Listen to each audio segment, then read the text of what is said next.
Claire Denis says Fire co-stars Juliette Binoche and Vincent Lindon were like fighters during intimate lockdown shoot, Berlin. The latest movie from French filmmaker Claire Denis, Fire, or Both Sides of the Blade, premieres tonight at the Berlin International Film Festival. Ahead of the screening, Denis, her producer Olivier Delbosque, and their cast, French acting royalty duo Juliette Binoche and Vincent Lindon, co-starring in a movie for the first time, discussed the process of making the film during the COVID lockdown in France.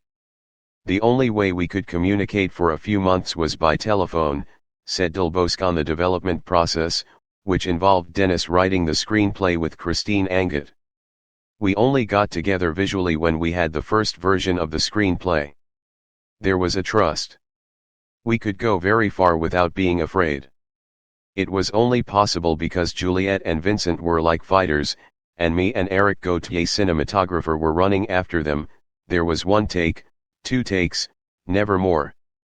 We were going very far. We were exhausted, relentless," Denis commented.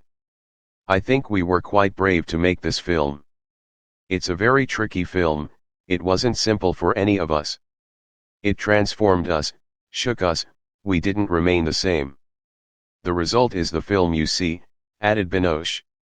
The director also described Both Sides of the Blade, which is the English translation of the French title of the movie, Avec amour et acharnement, and comes from a Tindersticks song of the same name that appears in the film, as the real title of the picture because it describes the movie. Despite this, the film looks set to be marketed as Fire in English-speaking territories. Denis refused to be drawn on whether her next pick, The Stars at Noon, which stars Margaret Qualley and Joe Alwyn, might be ready in time for this year's Cannes Film Festival in May. The director said the editing process had only just begun, describing the filmmaking process as insecure terrain and fragile. Delbosque produced Fire through his banner Curiosa Films. Wild Bunch International and Anton are handling sales. IFC Films swapped on U.S. rights pre-festival.